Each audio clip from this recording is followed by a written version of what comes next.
And I just want to then just go back to working on other parts of his body, just to help him relax a bit. Oh boy. Oh, is that too much? So watch the yawning as well. Can be a sign of relaxation, but it can be a sign of stress. Good boy. Good lad. Lucky. So I'm just going to stroke the lead. I'm not going to pull him. If I didn't want to go to somebody, I wouldn't want them grabbing my hand and yanking me towards them. I'd like them to invite me to walk with them. So we owe the dogs the same respect. It's a street boy. Oh, okay.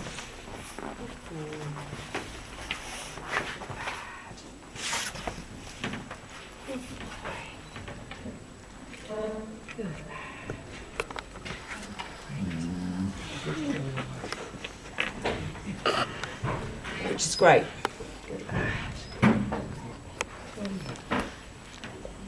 If he rolls onto his back, it's him saying, I'm really not okay, and I will stop. But this is good.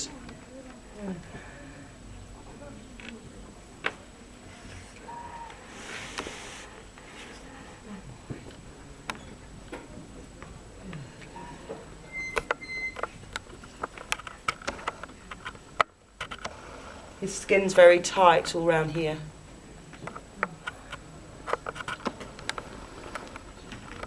So I just want to give him a good feeling and help him be relaxed. See, as I come to the hindquarter, he licks his lips again. So all these tiny signals are him communicating with me. And if we expect our dogs to learn human language, we owe it to them to understand their language too, as best we can. Because the skill of getting through life in a way that's good for whole society is to communicate between everyone and to appreciate each other's language and everyone's needs and work together, not fight.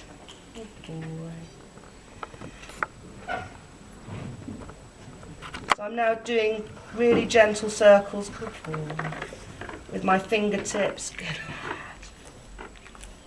And he's closing his eyes. Good boy. So even if we can have a nice time with him here before he goes downstairs, we're lowering his stress levels, giving him a good experience in a situation that he's finding a little bit odd. Good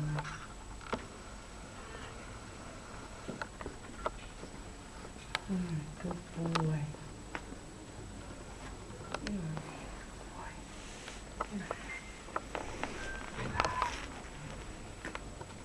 And I'll experiment with using the back of my fingers, or my fingertips, or the palm of my hand.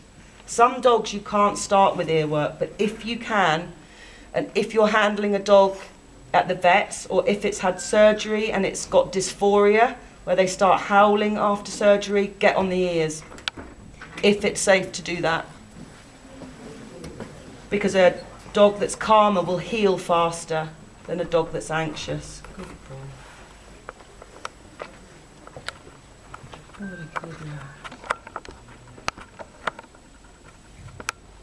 What a very special dog. Yes.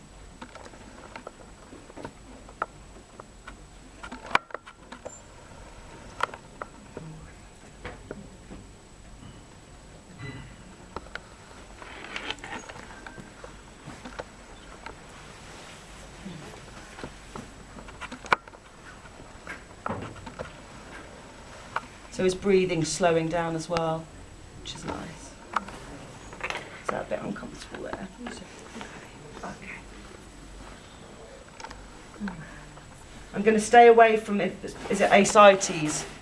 I don't know what you call it in Romanian, where the fluid from around the outside of the stomach is filling the abdominal cavity.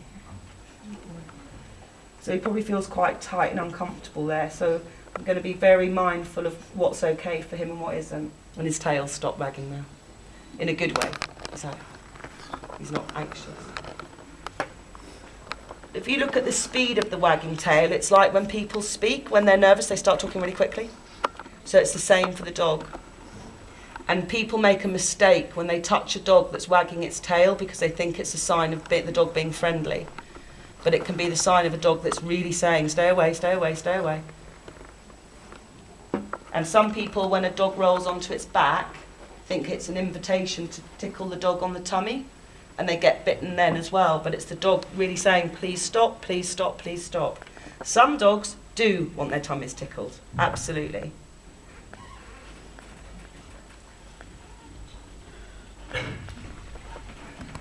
And I wanted to work all over his body.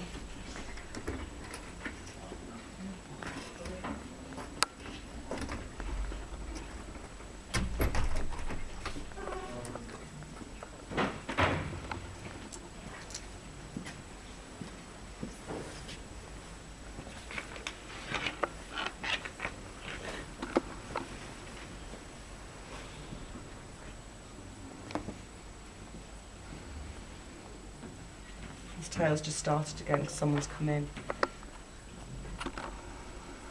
And you see his breathing's gone up a bit with the tail starting again.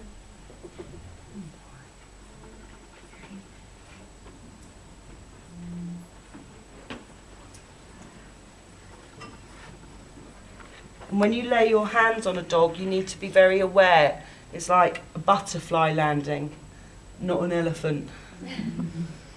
Because most dogs, if you pat them, you watch them, they're just waiting for you to stop, because it's not so comfortable for most dogs.